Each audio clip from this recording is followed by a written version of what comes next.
Hello, welcome to the Southern Bible Thumper channel. In this upload, we're going to be reading 2 Kings chapter 4. Now there cried a certain woman of the wives of the sons of the prophets unto Elisha, saying, Thy servant my husband is dead, and thou knowest that thy servant did fear the Lord, and the creditor is come to take unto him my two sons to be bondmen.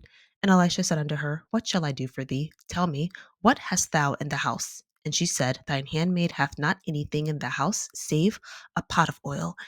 Then he said, Go, borrow the vessels abroad of all thy neighbors, even empty vessels, borrow not a few. And when thou art come in, thou shalt shut the door upon thee and upon thy sons, and shalt pour out into all those vessels, and thou shalt set aside that which is full. So she went from him and shut the door upon her and upon her sons, who bought the vessels to her, and she poured out. And it came to pass when the vessels were full, that she said unto her son, Bring me yet a vessel. And he said unto her, There is not a vessel more. And the oil stayed. Then she came and told the man of God, and he said, Go, sell the oil and pay the debt, and live thou and thy children of the rest. And it fell on a day that Elisha passed to Shunem, where was a great woman, and she constrained him to eat bread. And so it was, that as oft as he passed by, he turned in thither to eat bread. And she said unto her husband, Behold now, I perceive that this is an holy man of God, which passeth by us continually. Let us make a little chamber, I pray thee, on the wall, and let us set for him there a bed, and a table, and a stool, and a candlestick. And it shall be, when he cometh to us, that he shall turn in thither. And it fell on a day that he came thither, and he turned into the chamber and lay there. And he said to Gehazi his servant, Call this Shunammite. And when he had called her, she stood before him. And he said unto him, Say now unto her, hast thou hast Behold, thou hast been careful for us with all this care. What is to be done for thee? Wouldst thou be spoken for to the king or to the captain of the host? And she answered, I dwell among mine own people. And he said, What then is there to be done for her? And Gehazi answered, Verily, she hath no child, and her husband is old. And he said, Call her. And when he had called her, she stood in the door. And he said, About this season, according to the time of life, thou shalt embrace a son. And she said, Nay, my lord, thou man of God, do not lie unto thine handmaid. And the woman conceived and bare a son at that season that Elisha had said unto her, according to the time of life. And when the child was grown, it fell on a day that he went out to his father to the reapers. And he said unto his father, My head, my head. And he said to a lad, Carry him to his mother. And when he had taken him in and brought him to his mother, he sat on his knees till noon and then died. And she went up and laid him on the bed of the man of God, and shut the door upon him, and went out. And she called unto her husband, and said, Send me, I pray thee, one of the young men, and one of the asses, that I may run to the man of God, and come again. And he said, Wherefore wilt thou go to him today? It is neither new moon nor Sabbath. And she said, It shall be well. Then she saddled an ass, and said to her servant, Drive, and go forward. Slack not thy riding for me, except I bid thee. So she went, and came unto the man of God to Mount Carmel. And it came to pass, when the man of God saw her afar off, that he said to Gehazi his servant, Behold, yonder is that Shunammite. Run now, I pray thee, to meet her, and say unto her, Is it well with thee? Is it well with thy husband? Is it well with the child? And she answered, It is well. And when she came to the man of God to the hill, she caught him by the feet, but Gehazi came near to thrust her away. And the man of God said, Let her alone, for her soul is vexed within her. And the Lord hath hid it from me, and hath not told me. And then she said, Did I desire a son of my Lord? Did I not say, Do not deceive me? Then he said to Gehazi, Gird up thy loins, and take my staff in thine hand, and go thy way. If thou meet a man, salute him not, and if any salute thee, answer him not again, and lay my staff upon the face of the child. And the mother of the child said, As the Lord liveth, and as thy soul liveth, I will not leave thee. And he arose and followed her. And Gehazi passed on before them, and laid the staff upon the face of the child. But there was neither voice nor hearing. Wherefore he went again to meet him, and told him, saying, The child is not awaked. And when Elisha was come into the house, behold, the child was dead, and laid upon his bed. He went in therefore, and shut the door upon them twain, and prayed unto the Lord. And he went up and lay upon the child, and put his mouth upon his mouth, and his eyes upon his eyes, and his hands upon his hands, and stretched himself upon the child. And the flesh of the child waxed warm. Then he returned and walked in the house to and fro, and went up and stretched himself upon him. And the child sneezed 7 times, and the child opened his eyes. And he called Gehazi and said, Call this Shunammite. So he called her. And when she was come in unto him, he said, Take up thy son. Then she went in and fell at his feet and bowed herself to the ground and took up her son and went out. And Elisha came again to Gilgal, and there was a dearth in the land, and the sons of the prophets were sitting before him. And he said unto his servant, Set on the great pot, and seethe pottage for the sons of the prophets. And one went out into the field to gather herbs, and found a wild vine, and gathered thereof wild gorse his lap full, and came and shred them into the pot of pottage, for they knew them not. So they poured out for the men to eat. And it came to pass, as they were eating of the pottage, that they cried out and said, O thou man of God, there is death in the pot. And they could not eat thereof. But he said, Then bring meal. And he cast it into the pot, and he said, Pour it out for the people, that they may eat. And there was no harm in the pot. And there came a man from Baal Shalisha, and bought the man of God bread of the firstfruits, 20 loaves of barley, and full ears of corn, and the husk thereof. And he said, Give unto the people, that they may eat. And his servitor said, What should I set this before 100 men? He said again, Give the people, that they may eat. For thus saith the Lord, They shall eat and shall leave thereof. So he set it before them, and they did eat and left thereof, according to the word of the Lord. The previous chapter, 2 Kings 3. The nation of Moab has been producing livestock for Israel. They stop after King Ahab dies. King Jehoram, or Joram, bands with King Jehoshaphat of Judah and the unnamed king of Edom. They get advice from Elisha, who says they will be successful against Moab. Israel slaughters Moab and destroys their land. The king of Moab sacrifices his son, which incites wrath against Israel. Israel then returns home. The current chapter, 2 Kings 4. An impoverished widow seeks the advice of Elisha. An unnamed wealthy woman allows Elisha and his servant to lodge in her home with her husband. Elisha prophesies that she will have a son. Some time later, the boy gets sick and dies. The unnamed wealthy woman calls on Elisha, who manifests healing unto the boy. The sons of prophets make a stew with an unknown plant. An unnamed man brings the prophets 20 loaves of bread, which miraculously feeds all of the men and is enough to have leftovers. Okay, summarizing 2 Kings 4. So in verses 1 through 7, there was a woman who was married to one of the sons of the prophets. This term has come up before, sons of the prophets. Um, I'm thinking this has to be someone who is lesser than someone like Elisha, lesser on the lower on the totem pole, or a lesser status of some sort. But there's like a term or a phrase to describe. It's not just a prophet; it's a son of a prophet. Anyway, the woman is unnamed, and so is the man that she was married to. The man that she was married to dies. She's in debt, and the creditor is coming to take her 2 sons for payment. So she's asking Elisha for help. And Elisha says, Well, what do you have? She goes, I have nothing but a pot of oil, or a jar of oil. And he says, Well, borrow many vessels and pour the oil into all these vessels and then sell it.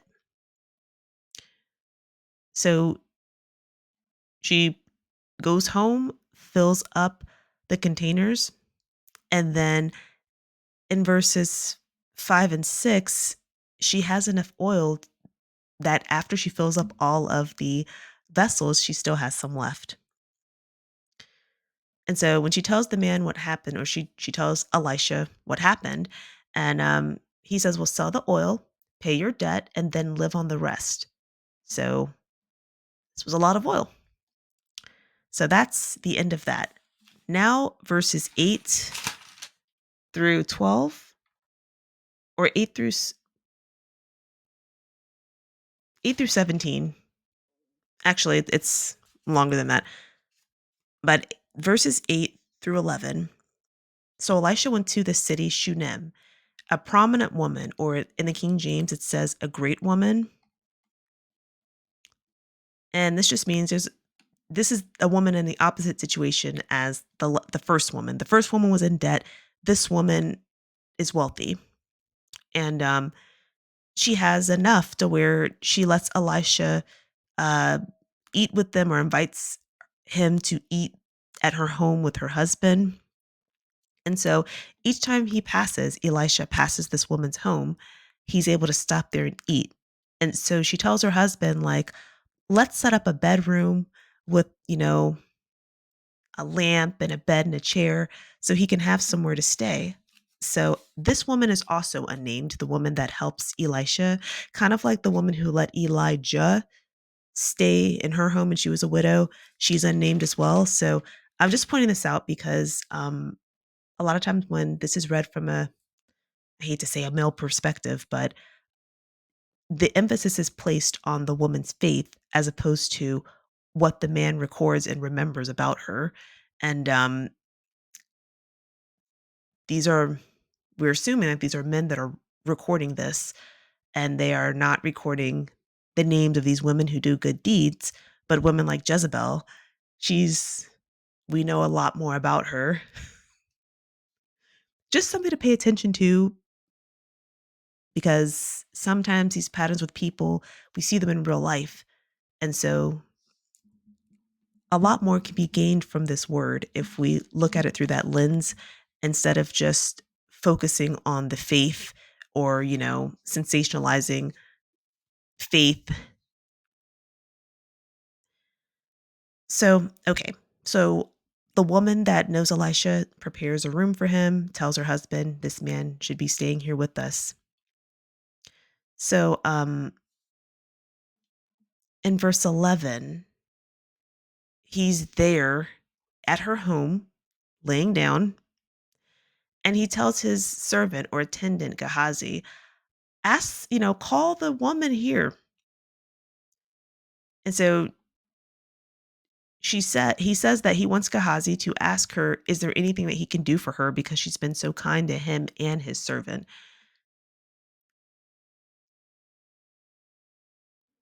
She says, I live among my own people and I'm fine. There's nothing you can do for me. Like my husband takes care of me. I'm good. So the servant Gehazi makes an observation that she doesn't have a son, but her husband is old. And so Elisha prophesies to her in verse 16, saying that she's going to have a son. So just, I just want to point out how men tend to think of women. She doesn't say she wanted anything either. She says, there's nothing you can do for me. I have a good life and I live among my people. So I really don't need anything. Elisha believes that the thing that would improve her life is a child. She didn't say this. He said this. I just want to point that out. So, verse 17, she has a son, and one incident in verse 19 and 20, he's outside and with his father, the boy, also unnamed, uh, and he starts complaining about his head. So he ends up dying. The unnamed woman who showed kindness to Elisha puts her son in Elisha's room that she prepared for him and tells her husband she wants to take a donkey and a servant to go to Elisha. Now, the husband responds to her, this is not a special occasion. After the child has died, he says, this is not a special occasion. She says, it's okay. I'm going to go anyway. So, verse 24, she saddles the donkey and leaves, and she goes to Mount Carmel because she wants to speak with Elisha. So Elisha sees her at a distance.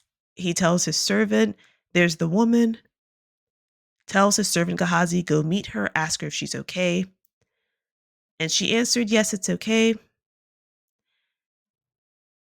She tried to cling. I'm not quite sure, verse 27, what this is saying, because it says what I'm assuming is she wanted to because bowing and throwing yourself at someone's feet is a sign of respect during this time.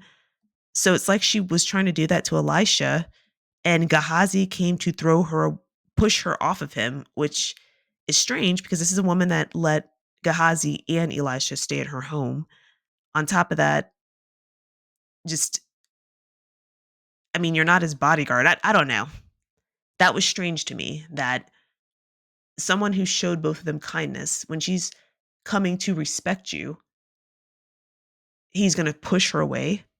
But again, just take a note of how kindness from women to men, how it's treated, how it's recorded, because this gives us information on our daily lives, and the way that men perceive kindness from women is just something to note in this book. All right. Elisha has to point out that she's in anguish because even though she's shown both of them kindness, let them stay in her home, somehow Gehazi just doesn't, the emotion doesn't register to her. And his response is, let me push her off. So the woman just says, I told you I didn't want anything. Why did you give me a son and then the son dies? So Elisha tells Gehazi, his servant, take his staff, his mantle, go to the woman's home, don't stop, don't speak to anyone, and lay Elisha's staff on the boy's face. So they all travel together, Gehazi traveling a step or two ahead. Verse 31, they arrive. Gehazi put the staff on the dead boy, nothing happens. And then verse 32 to 35 details I don't want to say strange, okay? But Elisha discovers the boy laying in his bed that the woman has prepared, right? So he prays for the boy and then he lays on top of the boy. So this boy is dead. Elisha closes the door alone with the boy, puts his mouth on top of the boy's mouth, his eye on top of the boy's eye, stretches his whole body on top of this dead boy. Okay. So the boy's flesh became warm. Then Elisha does it again, or it just says he bent down over him again. I personally think he's doing the same thing over again. After he does it the first time, he paces, then gets back on top of the boy. The boy gets up and sneezes 7 times, then opens his eyes. Okay. Then 36 and 37, he sends his servant to tell the woman, hey, your son is up. So she collects the boy. She leaves the room. So Elisha goes back home to Gilgal, or goes back to Gilgal. And there was a famine in the land. So in the King James, it says dearth, and dearth means famine. So there was a famine, and the sons of the prophets, again, that phrase again, were sitting before him hungry. So Elisha says, hey, make a stew. He says this to one of his attendants, one of his servants, make a stew for these men. So someone went to the field and gathered herbs, and it says wild gourds.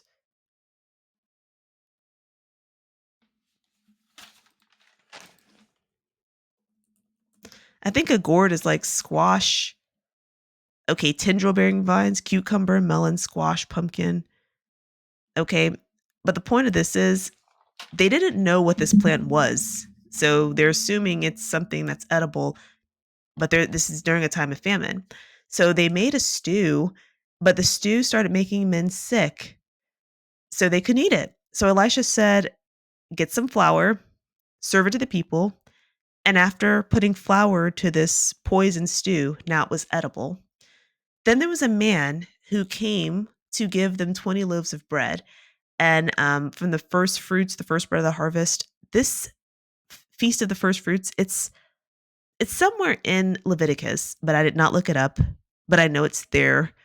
The feast of the first fruits. I think it's also in Exodus. There's several feasts that Israel is supposed to keep to help them solidify their culture in this new territory, because Canaan is not their home.